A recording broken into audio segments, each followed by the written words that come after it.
Assalamualaikum warahmatullahi wabarakatuh. Alhamdulillahirabbil alamin. Wassalatu wassalamu ala asyrafil anbiya wal mursalin wa ala alihi wa sahbihi rasulillahi ajma'in. Rabbi syrah li sadri wa yassir li amri wa hlul 'uqdatam min lisani yafqahu qawli. Apa kabar semuanya, anak-anak sekalian? Semoga anak-anak semua dalam kondisi sehat walafiat. Baik anak-anak sekalian, sebelum kita melanjutkan pembicaraan kita atau materi kita tentang pokok jinayah dan hikmahnya, submateri kita tentang pembunuhan, alangkah baiknya kita berdoa dulu mengharap ridho Allah Subhanahu wa taala seraya membaca surah Al-Fatihah dengan baik dan benar. Semoga Allah Subhanahu wa taala berikan kekuatan kepada kita untuk menyerap, menerima, mempelajari tentang jinayah dan hikmahnya ini. Berdoa, mulai.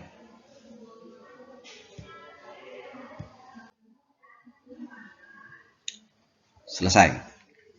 Baik anak-anak sekalian.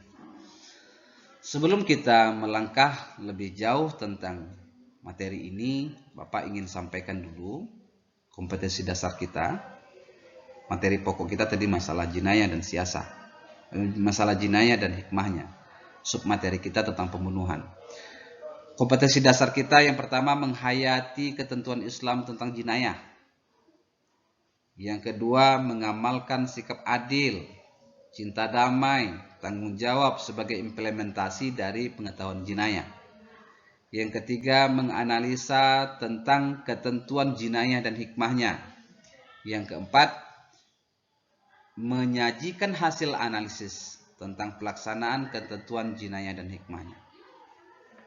Tujuan pembelajaran kita, yang pertama mengklasifikasi ketentuan Islam tentang jinayah. Yang kedua, mengklasifikasi sikap adil, cinta damai, tanggung jawab sebagai implementasi dari pengetahuan jinayah. Yang ketiga, membangun sikap adil, cinta damai, tanggung jawab sebagai implementasi dari pengetahuan jinayah. Yang keempat, mengorganisir ketentuan tentang jinayah dan hikmahnya. Yang kelima, membedakan ketentuan tentang jinayah dan hikmahnya. Yang keenam, mempresentasikan hasil analisis tentang jinayah dan hikmahnya. Dalam sistem penilaian, nanti Bapak akan menilai anak-anak sekalian. Pertama, teknis penilaiannya melalui observasi. Kedua, instrumen penilaiannya adalah jurnal sikap dan lembaran observasi. Kemudian di bidang kognitif, kita nanti akan tes tertulis, pilihan ganda, dan juga uraian. Kemudian di segi keterampilan, nanti unjuk kerja dan juga lembaran observasi. Baik anak-anak sekalian yang Bapak sayangi, selanjutnya kita kembali ke materi kita, melanjutkan materi kita. Pada slide ini, Bapak menampilkan di depan anak-anak sekalian ada 3 animasi gambar. Nah, tugas pertama sebagai pretest nantinya, Bapak minta anak-anak mencermati gambar ini, kemudian komentari. Ini pretest kita. Komentari gambar yang 3 ini. Apa yang anak pahami dari ketiga gambar ini? Oke. Selanjutnya kita bicara masalah pengertian. Apa sebenarnya pembunuhan itu? Pembunuhan secara bahasa adalah menghilangkan nyawa seseorang. Setiap perilaku menghilangkan nyawa seseorang itu yang dikatakan dengan pembunuhan. Sedangkan secara istilah, pembunuhan adalah perbuatan manusia yang mengakibatkan hilangnya nyawa seseorang, baik dengan sengaja maupun tidak sengaja, baik dengan alat yang mematikan maupun dengan alat yang tidak mematikan. Dengan kata lain, melenyapkan nyawa seseorang dengan sengaja atau tidak sengaja dengan menggunakan alat mematikan atau tidak mematikan. Contoh, yang dikatakan sengaja sudah jelas, melakukan perbuatan manusia yang mengakibatkan hilangnya nyawa seseorang baik dengan sengaja. Yang sengaja sudah jelas, sudah bisa kita paham. Yang tidak disengaja, tersenggol sama bapak. Anak-anak berjalan tersenggol sama bapak, jatuh langsung meninggal. Padahal bapak nggak sengaja. Nah itu dengan alat. Kalau dengan pisau, walaupun pada hakikatnya pisau itu diciptakan bukan sebagai alat pembunuh, tapi jika alat pisau dijadikan untuk menusuk seseorang, mengenai jantung misalnya, maka terjadilah hukum pembunuhan di situ. Kemudian, yang dikatakan alat tidak mematikan. Yang dikatakan dengan alat tidak mematikan, salah satu contoh, bapak memukul pakai spidol. Bapak memukul pakai spidol. Spidol itu bukan alat untuk mematikan, berbeda tadi dengan pisau. Tapi dengan bapak memukul spidol, mati dia. Ah, itu yang dikatakan dengan alat yang tidak mematikan tadi. Oke, anak-anak sekalian, sampai di situ paham tentang pengertian membunuh. Selanjutnya kita bicara masalah macam-macam pembunuhan. Di dalam Islam, pembunuhan itu ada dua macam. Ada pembunuhan dengan hak dan ada pembunuhan dengan tidak hak. Pembunuhan dengan hak yaitu perbuatan menghilangkan nyawa dengan alasan yang dibenarkan oleh syarak. Pembunuhan yang termasuk dalam jenis ini adalah pembunuhan yang dilakukan oleh eksekutor atau algojo terhadap orang yang dikenakan dengan hukuman mati atau rajam, dan pembunuhan yang terjadi dalam situasi perang. Itu pembunuhan dengan hak. Misalnya ini kita perang nih. Kita sedang perang. Kemudian musuh sudah ada di depan muka. Oh, kalau saya tembak berarti nanti saya membunuh. Nah, kalau begitu boleh ditembak karena di dalam Islam dikategorikanlah sebagai pembunuhan dengan hak. Nggak mungkin kita nampak musuh di depan kita salaman, apa kabar bang? Nggak mungkin kan? Sehat bang, usahalah perang lagi bang, kan nggak mungkin. Nah itu, ujung-ujungnya kita juga yang akan dibunuh. Nah, jadi itu termasuk pembunuhan dengan hak. Jadi boleh. Pembunuhan dengan tidak hak, yaitu perbuatan menghilangkan nyawa seseorang tanpa alasan yang dibenarkan oleh syarak.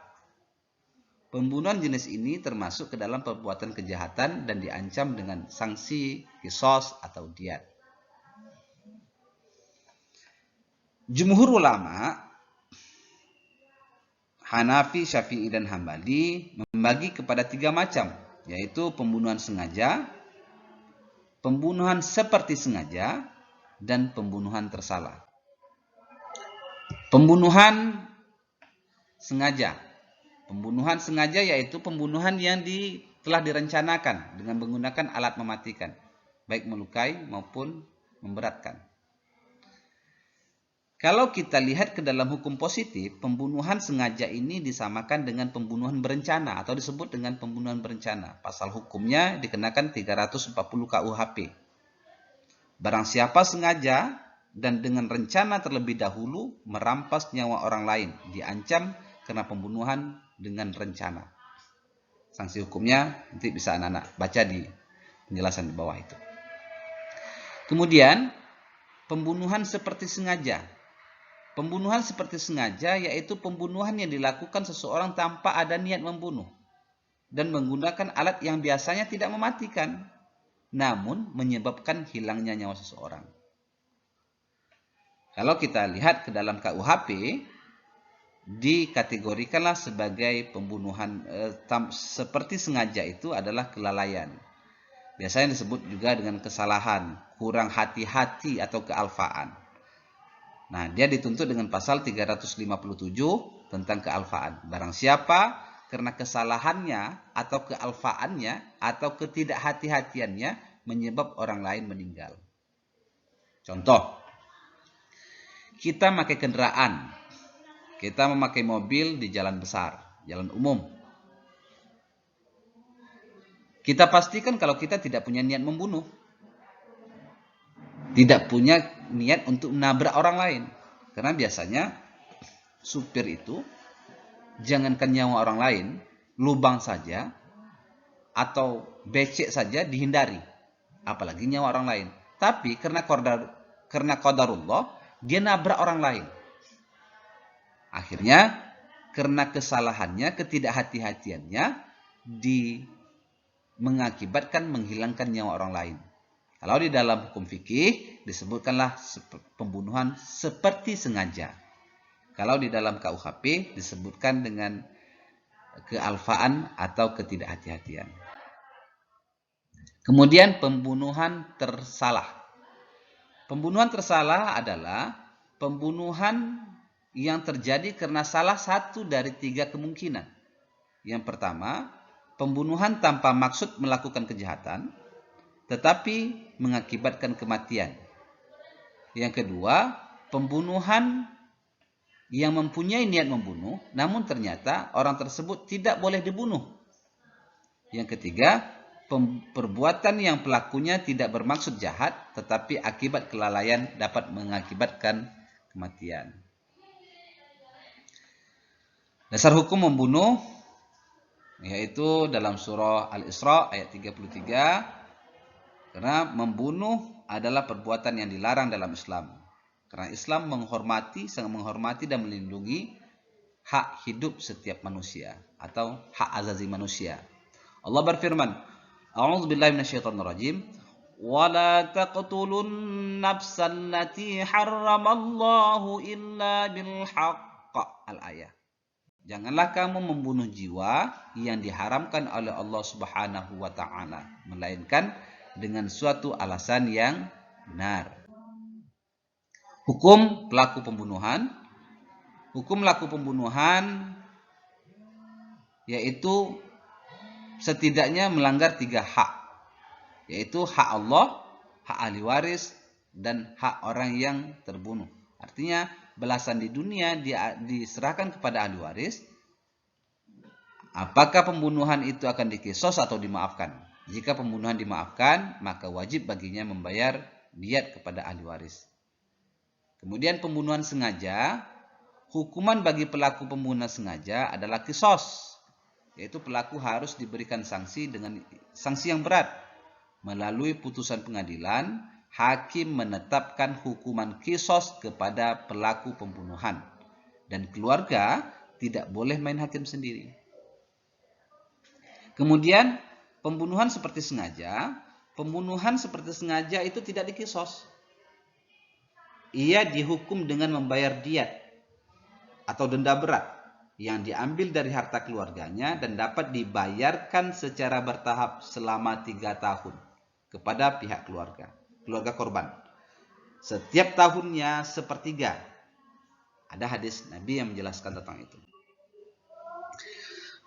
Nah, itu bisa anak-anak baca dari hadis Nabi tentang diat tadi. Kemudian hikmah larangan membunuh. Seperti yang Bapak jelaskan di atas tadi, Islam itu menerapkan hukum bagi pelaku pembunuh tidak lain hanya untuk memelihara kehormatan dan keselamatan jiwa manusia. Pelaku tindakan pembunuhan diancam dengan hukum yang setimpal sesuai dengan perbuatannya. Allah Subhanahu wa taala berfirman dalam surah An-Nisa ayat 93, "Wa may yaqtul mu'mina muta'ammidan fajazauhu jahannam." Barang siapa yang membunuh seseorang muslim dengan sengaja, maka balasannya adalah neraka jahannam. Nah, ini dalil mengatakan larangan tentang pembunuhan atau hikmah larangan pembunuhan. Kalau antum semua anak-anak membunuh, maka nanti neraka jahanam tempatnya. Itu maksudnya. Demikian anak-anak sekalian, dalam materi kita hari ini mudah-mudahan bisa diserap dan dipahami. Nah, nanti akan Bapak berikan soal tes. Setelah ini insya Allah nanti Bapak akan serahkan soal tes kepada anak-anak sekalian. Mohon dikerjakan dengan baik. Kemudian jaga kesehatan. Selanjutnya Bapak, sebagaimana yang sering Bapak sampaikan, hormati orang tua, karena orang tua itu adalah pahlawan kita. Orang tua itu sangat berjasa pada kita. Ridho Allah tergantung pada ridho orang tua. Demikian yang Bapak sampaikan. Lebih kurang mohon maaf. Assalamualaikum warahmatullahi wabarakatuh.